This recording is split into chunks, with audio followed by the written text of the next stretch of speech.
América Latina tenemos que hablar del tema de la jornada, el acuerdo entre Israel y el grupo terrorista Hamas, esto después de mediaciones, largas discusiones con países que se involucraron, Estados Unidos por un lado, Egipto por otra parte. El primer ministro catarí de hecho hoy agradecía a los Estados Unidos, a quienes formaron parte para que este cese al fuego y liberación de rehenes se pudiera llevar a cabo. Tenemos que hablar de lo que trae consigo este acuerdo de 42 días, liberación de rehenes y la ayuda humanitaria allí en Gaza que tanto se necesita. Fíjese que fueron 15 meses de conflicto y un alto el fuego en 42 días. Israel abandona por completo la región. Tengo más detalles para usted, los quiero compartir en la siguiente slide en la pantalla. Mire usted cómo la situación se distribuye. Hamas cuenta con 100 prisioneros. 33 rehenes serán liberados en la primera fase. Y usted me preguntará, si hablamos de una primera es porque efectivamente hay una segunda y una tercera, pero se desconoce de qué manera se va a desarrollar esto. Se desconoce también el estado de salud, incluso si están vivos estos 33 rehenes que serán liberados, si serán personas con vida o si se entregarán los cuerpos. Esto forma parte de las tantas interrogantes. 3 rehenes liberados en el primer día, esta es la cronología de liberación. 4 rehenes en el segundo y cada 7 días se liberarán 3 rehenes más. Los 14 restantes se liberarán en la última semana de la fase. Uno se pregunta de qué manera pues se hará la selección, la metodología para estas liberaciones. Fíjese que según lo que tenemos, se dice que primero serán liberadas las mujeres civiles, luego las mujeres soldados y después los hombres mayores de 50 años y enfermos. Recuerde que no solamente hay israelíes, también hay ciudadanos estadounidenses entre este grupo. A cambio, Israel tendrá que liberar más de 1000 guerrilleros palestinos, incluidos 250 terroristas con sangre en sus manos. Esto parece una situación negativa, desigual, injusta, que pareciera tampoco satisfacer a los mismos israelíes. Vamos a conversar sobre esto con un analista internacional, Luciano Mondino, quien abrió un espacio en su agenda para conversar con nosotros en vivo. Luciano, gracias por tu tiempo. Quiero empezar por esta última parte. Por un lado, Israel liberará a estos prisioneros, guerrilleros de Palestina, terroristas con sangre en sus manos, mientras que Hamas liberará a ciudadanos de a pie que estaban en el momento equivocado, el día equivocado. Empezando por allí, Luciano, ¿cómo lo miras?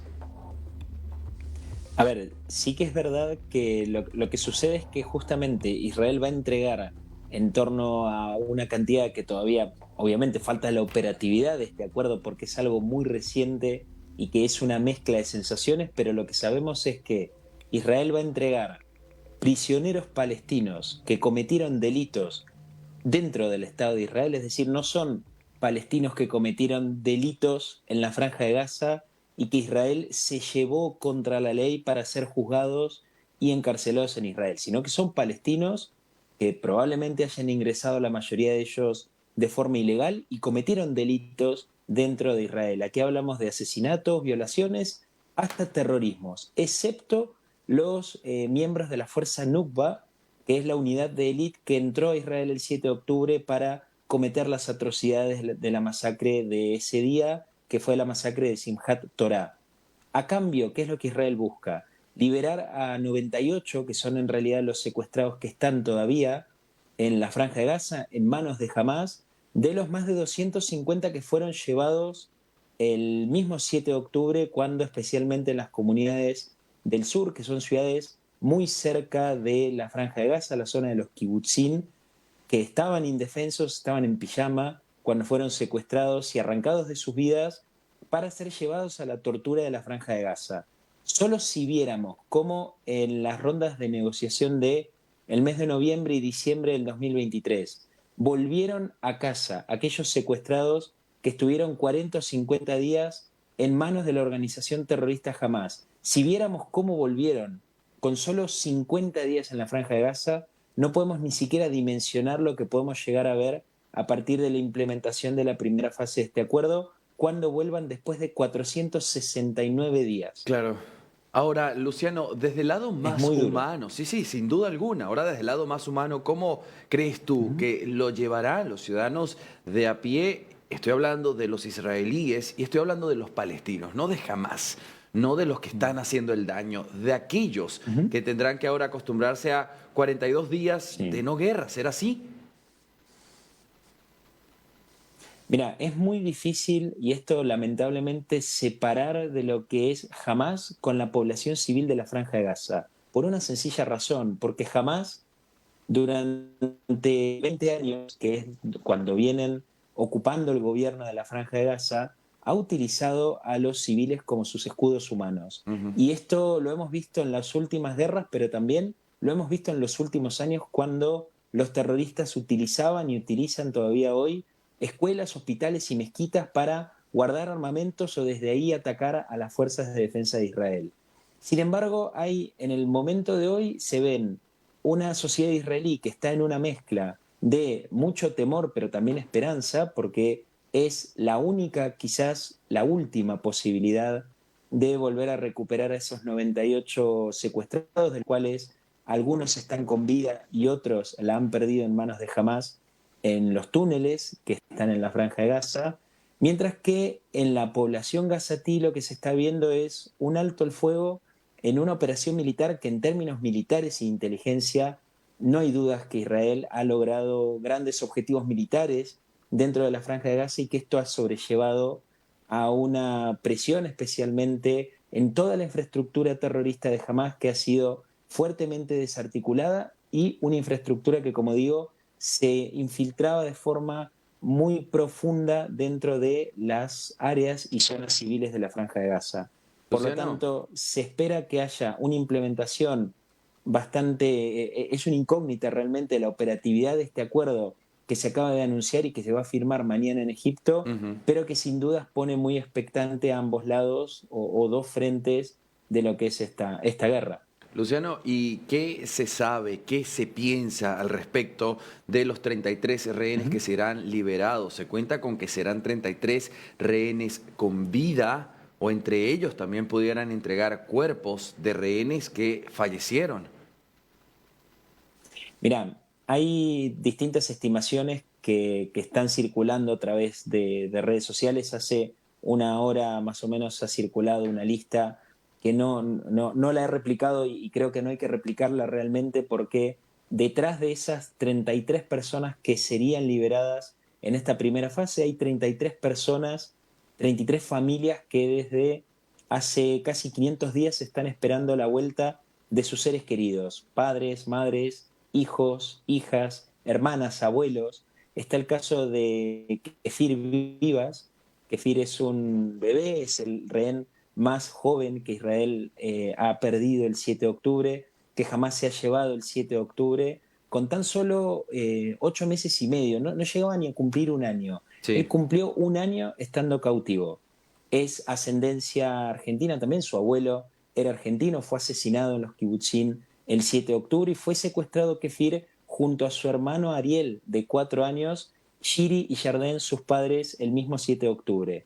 Por lo tanto, cuando hablamos de los posibles nombres o del estado en el que vayan a llegar esos 33 secuestrados que serían liberados en esta primera fase, creo que hay que tener mucha cautela porque al frente está Hamas, la misma organización terrorista que cometió las atrocidades del 7 de octubre, pero que también desde mayo del año pasado viene boicoteando sistemáticamente todo tipo de acuerdo que podía llegar a firmarse, incluso por el alto el fuego, incluso retirando posiciones de la CFDI dentro de Gaza y a cambio de la liberación inmediata de los secuestrados. Aquí hay Luciano, algo que es claro. sí. Sí, Luciano, sí, ¿por sí. qué? No, no.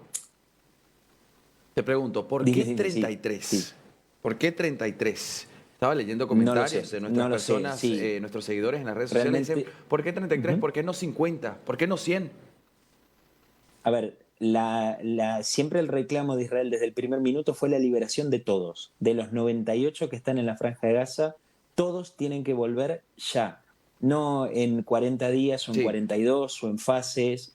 Esta cuenta gota también es muy perversa y muchas veces este proyecto o esta idea de fraccionar la liberación es realmente un trauma para las familias. No solo los que pueden llegar a volver ahora, sino también porque pensemos en que la operatividad de este alto el fuego es que no es clara todavía. Andy, pensá que el primer día pueden ser liberadas unas 3 personas, pero ¿quién garantiza que jamás no va a boicotear, como estuvo haciendo los últimos meses, para que al segundo día esas 3 personas que deberían ser liberadas al final no sean liberadas. Imaginemos lo que sienten esas familias que están viendo tantas especulaciones de buena fe o mala fe, no entro en Ujú. eso, pero que están viendo cómo sus nombres empiezan a reproducirse en listas, incluso sin Sí, saber no, si sus familiares están Luciano, vivos o muertos. además de que si me estás diciendo son 98, Mm, entonces ellos mismos allí empieza el juego de la ruleta de quién de los 98 serán los 33, quiénes es saldrán macabro. primero, es macabro, es inhumano. Ahora, esto me lleva también a Ujú. preguntarte, estamos hablando de especulaciones, pero ¿se sabe a ciencia cierta, Luciano, si saldrán los nombres hasta la última semana de quiénes son los 33 escogidos? ¿O se enterarán el domingo quiénes son los tres primeros y 7 días más tarde se enterarán quiénes son los tres posteriores? ¿Cómo será? Mira, hace pocas horas atrás, ayer, estuve en contacto con alguien cercano a familiares de algunos de los secuestrados en Gaza. No diré quién por una cuestión obviamente de privacidad, pero ellos lo que me decían es, hasta que no lo vea llegar, no vea que él cruza la frontera de Israel y está de nuevo en casa a salvo, no voy a especular, ni a pensar, ni a imaginar, porque están viviendo una tortura, Andy. Desde hace 500 días esto viene siendo una presión y además un terror psicológico Sí. que jamás imprime sobre las familias puntualmente, pero también sobre una sociedad entera que tiene además un agravante que es en la cultura y la identidad del judaísmo, la idea de que haya personas de tu mismo pueblo secuestradas en la Franja de Gaza, vivos o muertos, es un trauma que realmente alcanza un trauma nacional. Hace pocas semanas estuve en Israel. No hay centímetro de las calles en donde vos camines y no veas algo que tenga que ver con los secuestrados. Desde una calle, desde un afiche, el transporte público, los negocios, en todos lados, todo Israel recuerda las caras de esas 98 personas Sí. que hace casi 500 días están secuestrados en la Franja de Gaza. Luciano, hablemos un poco antes de dejarte ir de Ujú. detalles de cómo fue ese Sí. ingreso a Israel. Fue un ingreso sencillo, porque cuando se está en conflictos como el que se enfrenta desde aquel 7 de Ujú. octubre, los temas de seguridad son impresionantes. Hablemos de eso, cómo fue el Ujú. ingreso, cómo es el ánimo del israelí de la calle cada día que lo encuentras. Están muy golpeados, muy golpeados. El 7 de octubre es una herida que no se va a cerrar pronto en Israel, porque además todavía queda mucha parte de autocrítica y de limpiar o Ujú. de acusar en buenos términos a los responsables políticos del 7 de octubre, que todavía obviamente son cuestiones que quizás no se terminen de dirimir, porque Israel está en el medio de una guerra, pero sin duda que la sociedad israelí entera está muy golpeada desde el 7 de octubre por los secuestrados, por los soldados que han perdido la vida dentro de la Franja de Gaza, luchando además en una guerra con distintos frentes, Sí. porque aquí solo hablamos de Gaza, pero también hablamos del Líbano, del Yemen, hablamos también de los sectores de Cisjordania, hablamos de otros frentes que Israel tiene que enfrentar y que lo convierte casi en una víctima de amenazas constantes y diarias. Entonces, por ejemplo, cuando visitas las zonas cercas de la Franja de Gaza, en Sderot, desde el año 2005, ellos han recibido más de 20.000 misiles. Son 1.000 misiles al año, un poco más de 2 misiles al día. ¿Qué país podría vivir con entre 2 y 4 cohetes que llegan desde la Franja de Gaza todos los días y que te obligan a refugiarte en los refugios o las zonas seguras que están ubicados a casi 100 metros de distancia?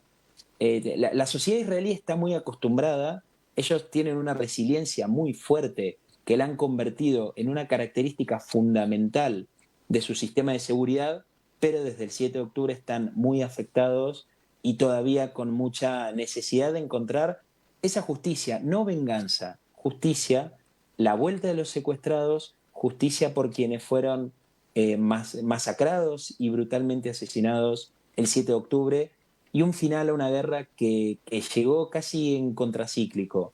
Israel estaba negociando y avanzando en negociaciones con acuerdos de normalización con países árabes y el 7 de octubre tuvo una intención muy clara que fue justamente volver a llevar a la guerra a una región que es muy compleja, que tiene conflictos muy difíciles de entender y donde la paz es muy huidiza. Claro. Luciano Mondino, analista internacional en España, gracias por permitirnos conocer de cerca lo que hoy se vive en Israel y lo que significa este acuerdo de cese al fuego y liberación de los rehenes. Esto entraría en vigencia este 19 de enero, seguramente la próxima semana. Te contactaremos para ver cómo la En situación principio sí. avanza. Claro.